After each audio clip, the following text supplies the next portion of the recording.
Hello friends, welcome back to our channel. Today we are going to learn about unit number 2.5, a play, part 1 and part 2, which is very funny. Friends, if you haven't subscribed our channel, please subscribe it and press the bell icon so that you will get latest updates. So let's get started a play. Be alert. The king is about to arrive. Who wants to be alert? Life seems like one long sleep in this land. I am at ease all day, though I am a guard. How boring. I wonder if some interesting drama will unfold at the court today. It would enliven the atmosphere. I would be equally happy if there was none. Halt! You are a stranger. Give your identity. You are right. I am a visitor here, a disciple of the wise sage from the Ghangor forest, which lies to the east of your kingdom. What brings you here? I have heard amazing stories about this kingdom of Andher Nagri and the great king Chaupat. I'm especially impressed by the fact that everything in the market is sold at the same price. No complications. You have heard right. In our land, you can buy the most rich and delectable sweets for the same price as an equal measure of vegetables. Takaser bhaji, takaser khaja. I'm quite happy about it. It makes life easy. So it should. It would be a good idea to settle in this land. But first, I would like to attend the court today and pay my respects to the mighty King Chaupat. You may stand there with those people who are in a queue. Hear you people, here comes the most noble, most revered, most gracious, most learned King Chaupat of this kingdom. Make the way for the king. Bow to the royal monarch. Let the court begin. The first complainant. Justice? Oh, most great king, I beg for justice. And what is your complaint? In this great land of Andher Nagri, my friend and I have been truly hard-working, honest thieves. All these years we have been true to our profession. And what is our reward? Last night, with great efforts, we made a hole in the wall of a merchant's house. When all his family were away, my friend peered through the hole into the house. When suddenly the wall collapsed and my friend was instantly killed. I have lost my only friend and partner.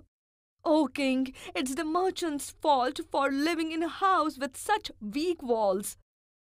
Fetch the merchant at once, a life for life. The merchant must be hanged. Mercy, O noble king, I had no intention of killing these skilled professionals. It is not my fault that the wall of my house collapsed. My house has been recently built. It is the fault of the bricklayer, who carelessly built such a weak wall. Bring the careless bricklayer immediately.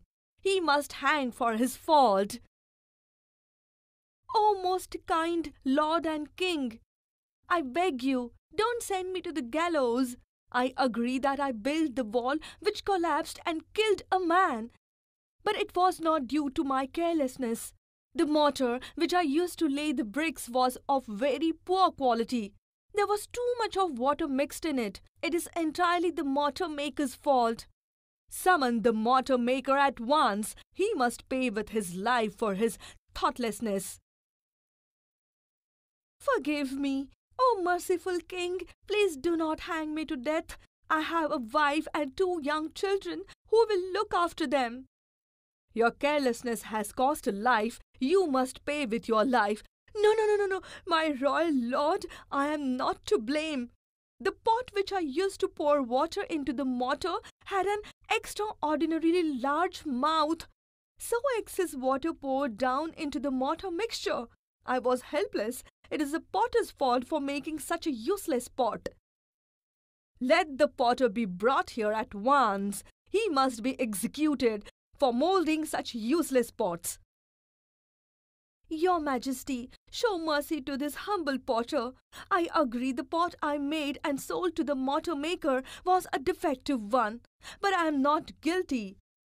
As I was moulding that pot, I heard the sweet, delicate tinkling of anklets. It was the moneylender's daughter. She distracted me just as I was shaping the mouth and it became too wide. Bring the moneylender's daughter here, this very instant. She must be sent to the gallows for disturbing this poor potter at work. Oh, just king, spare my daughter. She is my only child and to be wedded next Monday. Oh, do not fret, father. The king will not hang me. Your most esteemed highness, I rarely step outside the threshold of my home. But as my father said, I am to be married next week and my jewelry is not ready. I had to go to the goldsmith shop to urge him to work faster and hand over my ornaments on time. The potter's shop is on the way. I could not help it. It is all the goldsmith's fault. Had he delivered my ornaments on time, I would not have been forced to go past the potter's shop. Then send for the goldsmith and without any delay he must be hanged. Oh, noble king, I beg of you, how can you give me such a harsh sentence? I was merely following your orders to the letter. You commanded me to set aside all my work and get the queen's ornaments ready before her highness's birthday. So there has been a delay in making this lady's bridal ornaments. In the name of justice, your highness, pardon me. Spare my life. I was just following your highness's orders. Not another word. Your excuse does not hold good. Take the goldsmith away to the gallows and hang him at once. Have mercy, O generous king. I fall at the feet. Please forgive me. Just once, this time, let me live. I have none of this anymore. Take him away at once. Let him hang to death. What? Why have you not carried out my orders? Hang the goldsmith at this moment, or else you will suffer the same punishment. 1,000 apologies, O great king, but this noose does not fit the goldsmith's neck. It is too loose. Then try it around everyone's neck here and see who it fits.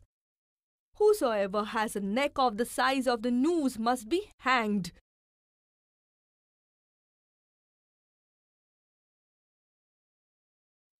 Ah, your highness, it fits at last. But, justice at last, take him to the gallows without further delay. Justice delayed is justice denied. Andher Nagri prides itself on prompt action. Our actions speak louder than words. What? Why have you all returned with this stranger alive? And who is this man? I beg your pardon, your highness, but we are confused indeed.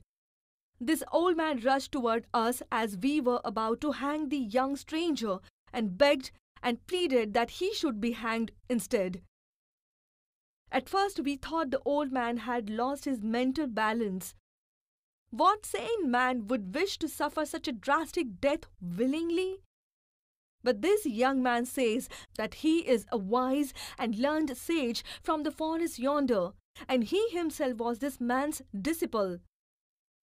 O noble king, you are most generous. Be kind and allow me to be hanged in place of my disciple. I beg of you.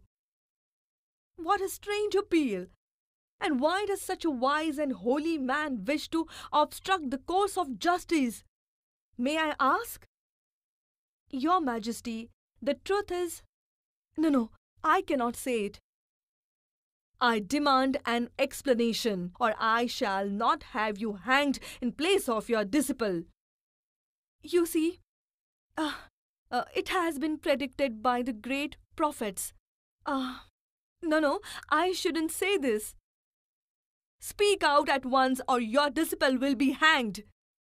The great prophets have foretold that the one who will be hanged on this day in this kingdom shall become the next king and conquer many more nations. I want to become the next great king, Your Majesty, and reign over greater country. I will go down in history as a famous royal monarch. The future generations will read about me and my greatness for millenniums to come. I shall never earn that fame if I remain a recluse, a sage. So do grant me this favor. O king, let me die at the gallows today. The next king, and this kingdom will expand. Glory for millenniums to come. Why? No one but I should be entitled to this privilege. Guards, take me to the gallows and hang me at once without any delay. Hurry up, don't waste time for a wonderful fate in my next life. A king once again. Goodbye, world. See you again.